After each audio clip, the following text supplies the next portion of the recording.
تو آج ہم سلطنت عثمانیہ کے 13ویں سلطان محمد ثالث ان کے دور حکومت پر بات کر رہے ہیں۔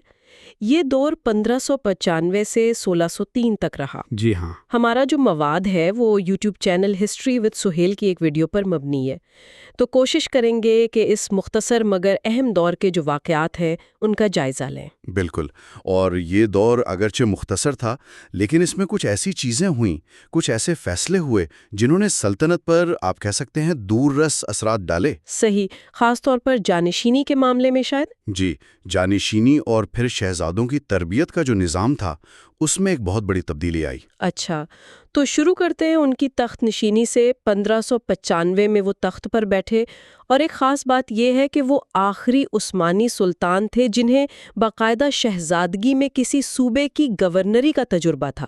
منیسا کے گورنر رہے تھے وہ۔ جی، یہ بہت اہم نقطہ ہے، یہ عملی تجربہ انہیں حاصل تھا۔ لیکن تخت پر بیٹھتے ہی جو پہلا کام انہوں نے کیا وہ بہت سخت تھا، اپنے 19 بھائیوں کو قتل کروا دیا۔ ہاں، یہ ایک بہت بڑا اور متنازع قدم تھا۔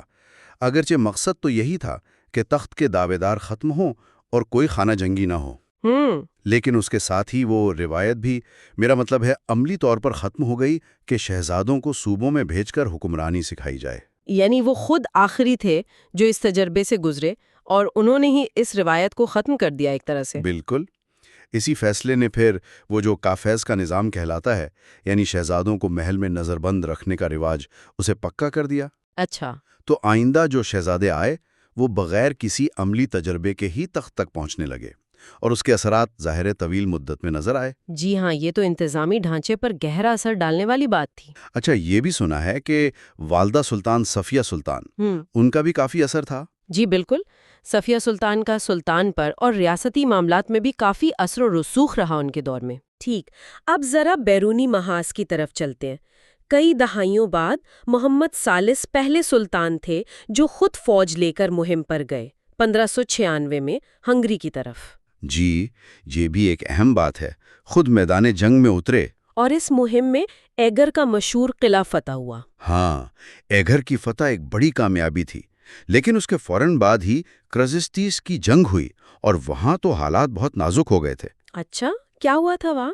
مطلب اس معروف فوج شکست کے بالکل قریب پہنچ گئی تھی۔ ذرائع بتاتے ہیں کہ فوج میں بھگدڑ مچنے لگی تھی، قدم اکھڑ رہے تھے، اور سلطان محمد ثالث خود بھی کہا جاتا ہے کہ پسپائی کا سوچ رہے تھے۔ پھر کیا ہوا؟ مطلب فتح کیسے ہوئی؟ یہاں ان کے استاد خواجہ سعد الدین افندی، ان کا کردار سامنے آتا ہے۔ انہوں نے سلطان کو ہمت دلائی، انہیں ثابت قدم رہنے کو کہا، قرآن کی آیات پڑھیں، حوصلہ دیا۔ واہ! اور پھر قسمت نے بھی یاوری کی۔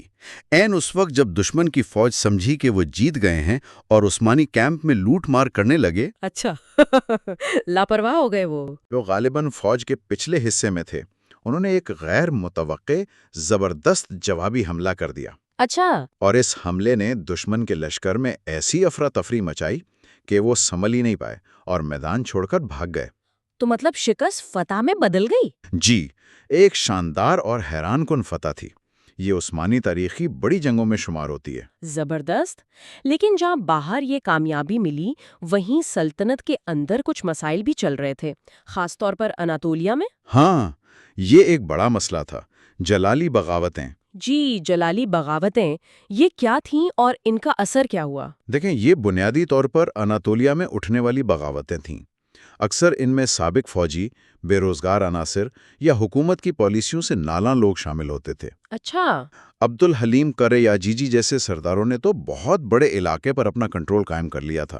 اس سے سلطنت کی جو فوجی طاقت تھی وہ بڑھ گئی۔ یعنی ایک طرف ہنگری میں جنگ لڑ رہے ہیں، دوسری طرف اناطولیہ میں بغاوتیں دبا رہے ہیں۔ بالکل، اس سے داخلی استحکام کو شدید نقصان پہنچا، اور ان بغاوتوں پر قابو پانے میں کئی سال لگ گئے اور بہت سے وسائل بھی خرچ ہوئے۔ تو یہ اندرونی خلفشار بھی ان کے دور کا ایک اہم پہلو تھا۔ اچھا، اب آتے ہیں ان کے آخری ایام کی طرف۔ ایک بہت ہی افسوسناک واقعہ پیش آیا ان کے بیٹے شہزادہ محمود کے ساتھ۔ جی، 1603 میں سلطان نے اپنے بیٹے شہزادہ محمود کو قتل کروا دیا۔ اور وجہ کیا بتائی جاتی ہے؟ وجہ بڑی عجیب ہے۔ کہا جاتا ہے کہ محض ایک شبہ تھا، اور کسی درویش نے کوئی پیشگوئی کی تھی جس کی بنیاد پر یہ قدم اٹھایا گیا۔ صرف ایک پیشگوئی کی بنیاد پر؟ جی، کچھ ذرائع یہی بتاتے ہیں، اور ستم ظریفی دیکھیں کہ کہا جاتا ہے اسی درویش نے سلطان کی اپنی موت کی بھی پیشگوئی کر دی تھی۔ اچھا؟ جی، کہ 55 دن کے اندر ان پر کوئی آفت آئے گی، اور واقعی شہزادہ محمود کے قتل کے تقریباً 55 دن بعد ہی دسمبر 1603 کے آخر میں سلطان محمد ثالث کا انتقال ہو گیا۔ عجیب اتفاق ہے۔ تو ان کا دور 8 سال کا، جنگیں بھی دیکھیں، بڑی فتوحات بھی، اندرونی بغاوتیں بھی، اور یہ متنازع فیصلے بھی۔ بالکل، ایک بھرپور لیکن مختصر دور تھا۔ لیکن جو سب سے دیر پا اثر چھوڑ گیا وہ شاید وہی شہزادوں کی عملی تربیت کا خاتمہ اور انہیں محل تک محدود کرنے کا رواج تھا۔ جی، کافیز کا نظام۔ ہاں، اس نے آنے والی نسلوں کے حکمرانوں کو عملی تجربے سے محروم کر دیا، جس کا اثر سلطنت کی مجموعی کارکردگی پر پڑا۔ تو خلاصہ کریں تو محمد ثالث کا دور ایک طرف تو ایگر اور کرسنتیس جیسی فوجی کامیابیاں لایا، جی، لیکن دوسری طرف جلالی بغاوتیں جیسی داخلی کمزوریاں بھی سامنے آئیں، اور جانشینی کے نظام میں ایک ایسی تبدیلی پکی ہو گئی جس نے مستقبل پر گہرا اثر ڈالا۔ صحیح کہا، اور یہ ہمیں سوچنے پر مجبور کرتا ہے کہ اگر شہزادوں کو صوبوں میں حکمرانی کا تجربہ ملتا رہتا تو کیا آنے والی صدیوں میں عثمانی سلطنت کی انتظامی تاریخ کچھ مختلف ہوتی؟ یہ ایک سوال ہے جو یہ مختصر سا دور ہمارے سامنے چھوڑ جاتا ہے۔ بالکل، ایک اہم سوال جس پر غور کیا جا سکتا ہے۔